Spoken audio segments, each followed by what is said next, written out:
नमस्कार, बोलिए नेताजी में आपका स्वागत है।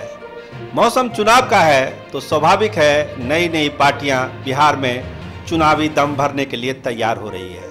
एक और पार्टी जनशक्ति विकास पार्टी डेमोक्रेटिक का दावा है कि वो बिहार के चुनाव में 243 सीटों पर अपने उम्मीदवार उतारेगी और जो बिहार की मूल समस्या है, खासकर जीविका दीदियों की, जो संविदा पर काम करने वाले लोग हैं, उनके साथ जो न्याय नहीं हो रहा है उसको वो न्याय दिलाना चाहते हैं। तो हमारे साथ आज हैं जनशक्ति विकास पार्टी डेमोक्रेटिक के राष्ट्रीय अध्यक्ष प्रदीप सिंह जी। उनसे हम जानना चाहते हैं कि आखिर कैसे वो बिहार के लोगों को न्याय दिलाएंगे, जीविका दीदी को न्याय दिलाएंगे और संविदा पर जो लोग लड़ाई लड़ रहे हैं उसको वो न्याय कैसे दिलाएंगे। बहुत स्वागत है आपका। जी धन्यवाद। तो ये जो लड़ाई आपने शुरू की है जीविका दीदी के लिए, वो क्या है और क्यों जरूरत पड़ी आपको नई पार्टी बनाने के लिए? जी, जीविका जो संगठन है सर, वो पिछले 2006-7 से चल रही है, लगभग 12-13 वर्षों में। 12-13 वर्षों में जो उनमें काम करने वाले लोग हैं उनको बहुत कम मानदेय पे काम करवाया जा रहा है उनसे। और आज की भी तिथि में इन 12-13 सालों में उनके मानदेय में कोई वृद्धि नहीं हुई। इसके साथ साथ हम देखते हैं बिहार के लगभग 4.5 लाख संविदा कर्मी सड़कों पर संघर्ष कर रहे हैं। उनकी समस्याएं सरकार दरकिनार कर रही है, उनकी समस्याओं पर कोई ध्यान नहीं दे रही है। उनकी आजीविका की जो साधन है उस पर सरकार का कोई फोकस नहीं है। तो हमारा ये कहना था कि भाई हम लोग उसी मुद्दों को लेकर, खास करके रोजगार के मुद्दों को लेकर, संविदा कर्मियों के मुद्दों को लेकर, जीविका दीदियों के मुद्दों को लेकर, जीविका में जो कार्यरत हैं जीविका कैडर और कर्मी, उनके मुद्दों को लेकर एक राजनीतिक मंच के माध्यम से अपनी बात को विधानसभा में रखने के लिए, अपनी बातों को मनवाने के लिए हम लोग विधानसभा तक पहुंचने का प्रयास करें। क्या आपने जो प्रयास किया, सरकार के पास आप ज्ञापन दिए होंगे, मांग रखे होंगे, तो सरकार ने क्या सारी मांगों को खारिज कर दिया? देखिए, सरकार क्या आती है, सरकार अभी मतलब एक कहते हैं ना, बहुत ज़्यादा ईगो में, उसको लगता है कि इन के वास्तविक मुद्दों हमारा कोई है, हम जात पात की राजनीति करके वोट ले लेंगे, कुछ लालच दे के अपनी वोट ले लेंगे। वास्तविक मुद्दों से सरकार वर्तमान समय में जो बिहार के युवा हैं उसको भटकाने का प्रयास कर रही है। लेकिन इस बार के जो विधानसभा चुनाव है, जो ग्रामीण क्षेत्रों में जो रुझान आ रहा है, आए दिन हम देखते हैं कि कई सत्तारूढ़ पार्टियों के विधायकों को खदेड़ा जा रहा है। इसका मतलब है कि जमीनी स्तर पर समस्याएं हैं और लोगों को लगता है कि अब इस सरकार को उखाड़ फेंकने की जरूरत है। तो जो मूल समस्याएं हैं बिहार में, सरकार उस पर फोकस नहीं कर रही है और ये जनता जान चुकी है, उब चुकी है। इसको उखाड़ फेंकने के लिए हम लोग भी, जो सड़क पे संघर्ष करने वाले लोग हैं, इस तरह के संविदा कर्मी, जीविका में कार्यरत जो लोग हैं, या शिक्षक संघ है, शिक्षकों का भी जो समस्या है, वो सब मिलकर सरकार को उखाड़ फेंकने के लिए हम लोग इस बार पूरी ताकत के साथ बिहार विधानसभा चुनाव में उतरने जा रहे हैं। जीविका दीदी के लिए आप क्या खास करना चाहते हैं? देखिए, जीविका दीदियों के लिए क्या है कि जो उसको लाइवलीहुड का साधन उपलब्ध होना चाहिए था, आज के समय में वो चीज़ें हो नहीं रही है। बाकी सारी चीज़ें जो होनी चाहिए थी वो फाइलों पे सिमट के रह गई है। जो हालात फाइल में दिखता है, जितना बढ़िया दिखता है, वो वहाँ पे सरजमी पे है नहीं। तो इस कारण से उनकी स्थिति बहुत ही दयनीय है।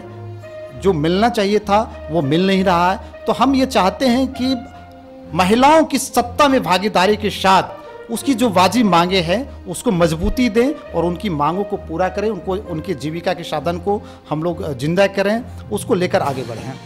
ये माना जाता है कि जीविका दीदी जो है नीतीश कुमार की राजनीतिक शक्ति का एक बड़ा केंद्र है। तो कहीं ना कहीं आपके प्रयास से नीतीश सरकार कमजोर होगी और जीविका दीदी जो है एक नए फोरम में चली जाएगी। तो क्या लगता है इससे बिहार का चुनावी गणित गड़बड़ाएगा और आप एक नए संगठन के तौर पर मजबूती से उभर जाएंगे?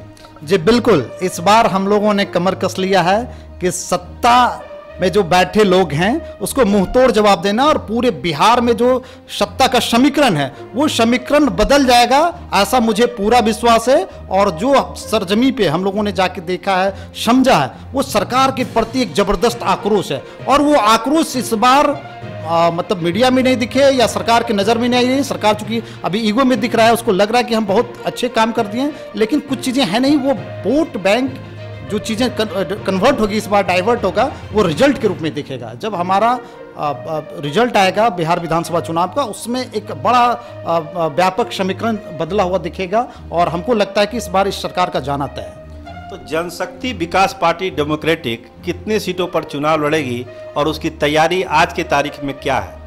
हम लोगों ने मेरी जो व्यक्तिगत बात है कि मैं पिछले 5-6 सालों से अपने संगठन को ज़मीनी स्तर पर धार देने में लगा हुआ था। एक मजबूत संगठन है, लेकिन वो पॉलिटिकल वे में नहीं था। अब हम लोग पॉलिटिकल वे में आए हैं। संगठन बूथ लेवल तक है, गांव-गांव में, घर-घर में है, और हम लोग पूरे बिहार के 243 सीटों पर लड़ेंगे, जिसमें जीविका दीदियाँ होंगी, जीविका में कार्यरत कैडर होंगे, संविदा कर्मी होंगे, शिक्षक संघ के लोग होंगे, और ये सब मिल के, और जो वास्तविक इस समाज को जो बदलना चाहते हैं, कुछ वैसे उत्साही युवा। संख्या कितनी होगी ये टोटल? ये संख्या लगभग पूरे बिहार में अगर हम बात करें तो सिर्फ जीविका दीदियों की संख्या 1.25 करोड़ के आसपास है।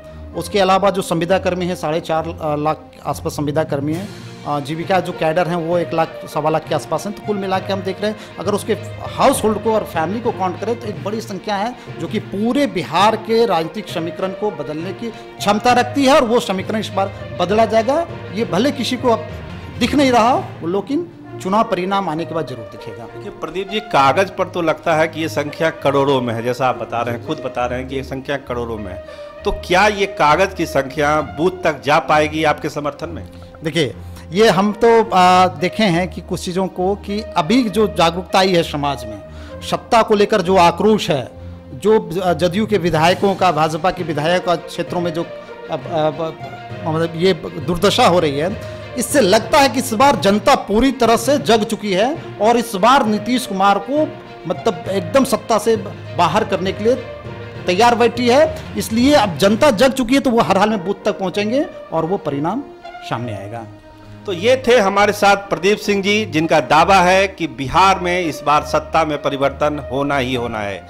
जीविका दीदी के साथ जो अन्याय हो रहा है, संविदा पर जो काम कर रहे हैं, चाहे वो टीचर हो या कोई और है, उनके साथ जो अन्याय हो रहा है, उनको न्याय दिलाने के लिए प्रदीप सिंह जी और उनकी पार्टी जनशक्ति विकास पार्टी डेमोक्रेटिक इस बार कोई कसर नहीं छोड़ेगी। और इनको उम्मीद है कि बिहार में परिवर्तन होगा, और उस परिवर्तन में उनकी पार्टी एक महत्वपूर्ण भूमिका निभाने जा रही है 2020 में। कैमरामैन राहुल राज के साथ मैं सरोज सिंह, धन्यवाद, नमस्कार।